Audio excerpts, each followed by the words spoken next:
We're back with part Trace. Part 3 For those of you our- who can't speak Spanish. for our Menopause series. Yeah. Today we're talking about the Emotional and mental effects of menopause. of which there's many, in Yes. my opinion. Hindsight's 2020. Didn't Yeah. know it was happening at the time, but yes. That's right. First on is mood swings and irritability. Number one, I think that's my entire life. It's not just menopause. Mood swings and irritability? I think it's my life. Okay. I never felt like I had mood swings. Like I didn't feel like my period affected me at all. Well, Maybe it did, and I just didn't know it, but yeah, nobody told you about I guess. Well, you'd think my husband would have told me. it. Oh, mine did. No, see, he never said anything, so. That's something you don't want to hear when you're doing that is it that time of month? Yeah. Oh. But I don't think he ever said that to me. No, I don't think Mike ever said that to me. I really don't remember having any issues when I was younger, so. Mood swings, I don't know. Sure, I had mood swings. I don't know if they were related to menopause or not, or irritability. Those two, to me, that's kind of hard to pin down. Yeah.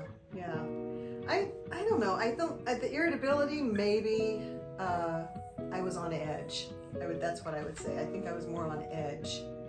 Like I might get angry quicker or hurt more quickly. I guess that's mood swings. Maybe. Yeah, I'm sure I had some mood swings. I don't know. But yeah, that wasn't something I really thought about. But okay, anxiety and depression. Wow. Check. Yeah. That was a big one for me. Yeah. Really big one. Yeah. I remember it well. Yeah. We've been friends long enough. We can. Oh, it was horrible. We know it was those a things. time of yeah. I mean, I'd go into all the details, but I definitely had anxiety to the point of I could not eat and lost way too much weight. Literally could not eat, and if I did eat, it just was burned up in no time from the anxiety. Eventually, I went and got medication, and that helped 100%. I tried everything before that, though. I'm not advocating that you go and get medication. For me, it was life or death, pretty much, because I literally could not eat, and I was saying things to my husband like, I can't live like this. And literally, that's how I felt. Because the anxiety would turn into depression, too. Yeah. And that was a huge, like something was just pressing on my chest all the time. I couldn't sleep. I couldn't eat. It was just horrible. Yeah. See, I felt like as a Christian woman, I shouldn't have to be on medication. I should be able to trust in God, and He would, miraculously clear everything up. And, and I thought, well, something's wrong with me if I have to go on medication. And here's, I finally broke down and went to my doctor, and he said, I said, I feel like I shouldn't have to do this as a Christian woman. He goes, well, God sent you to me, and I'm going to help you. I'm like, oh, duh.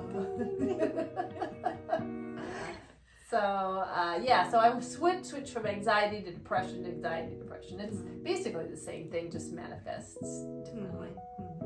I had a little bit of it. I didn't have anything like what you did. Where mine was a problem is, there was some depression where I just didn't want to do anything, and paranoia. I was accusing my husband of all kinds of things. My paranoia is more about like health issues. I really focused on, I thought I was dying of walking pneumonia because there was a little tickle in my throat, just dumb stuff. I freaked out about my kids over anything, they're gonna die. So, but not paranoia like someone was gonna get me or something. Well, no, mine wasn't like that. It was, so-and-so, Tina's mad at me. I know I did something to make her mad at me. Now she's not going to talk to me ever again. I'm no longer her friend. Tomorrow morning I have to, and this is all at night. Oh, of course. Oh, yeah, going through definitely the worst. I should have never said that. Why did I say that? She hates me now.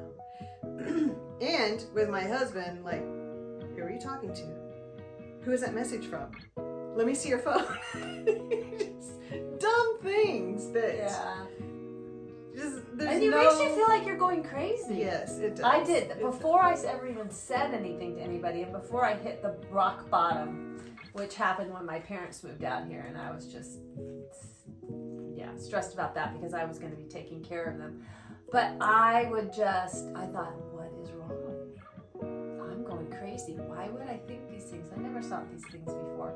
And I can remember not being able to go to sleep at night, not being able to fall asleep, and just so many weird things. And at the time, you don't know what it is, because that was during perimenopause. Perimenopause for me. Before any, I was still having regular periods and all that. So I must have had some of that going on previous, but like I said, my menopause was just like started right away. So I guess I recognized all of it after the fact. Yeah. So you kind of look back and you're like, oh yeah, there's this and this, and I got on medication too. I got on a low dose antidepressant, which I am still taking. Yeah, mine's an anti-anxiety depression. Yeah. Anyway, it's very real if you experience it. If you don't, hallelujah. Yeah. There's nothing worse. But just know, if you're in perimenopause and you're thinking things that are crazy that you never thought before, look into something. Because, I was always one of those people who's like, oh, well, didn't work out. Well, guess what'll be will be. And I just became this crazy woman in my head. I wouldn't say anything to anybody, but in my head, I was just a crazy woman. She was a crazy woman. So I can remember picking up my kid at a friend's house, and the mom talking to me, and in my head I'm going, you have no idea what a mess I am. If you knew what a mess I was, you probably wouldn't want to be talking to me. It's so weird, the things that you do or think. And they're so irrational, but at the moment, you don't realize it.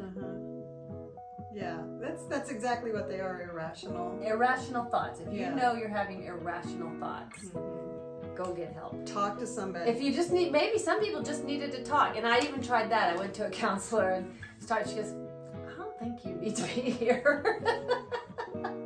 In your head you did. But.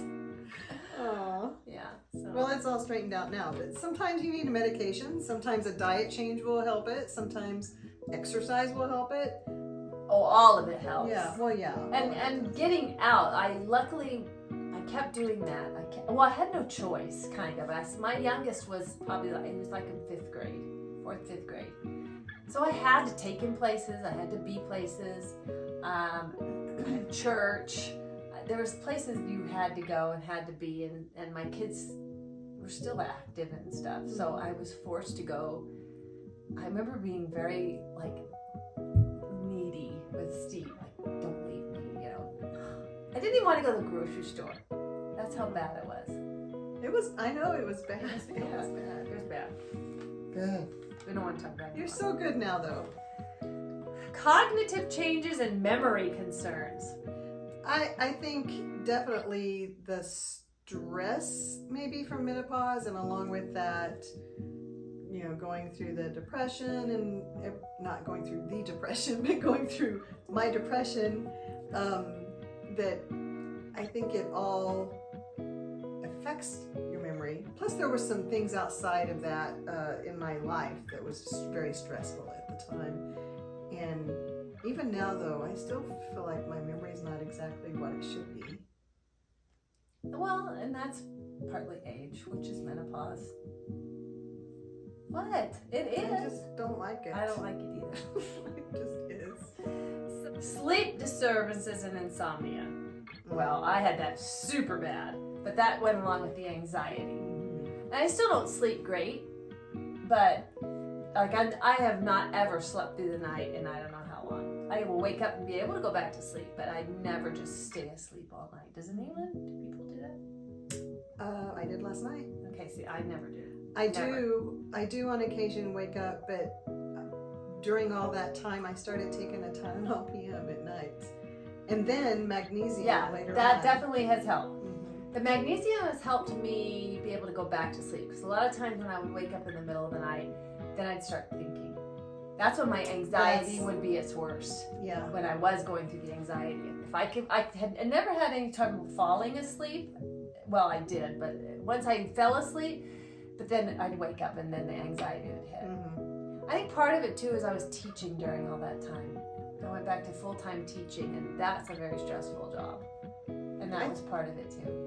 I feel like if there's any kind of stress, it's just amplified during that time. Because I know, you were teaching. I'm self-employed. I still have things that I wake up in the middle of the night thinking, oh, I should have done that or this. And my kids. Yeah. And just stuff.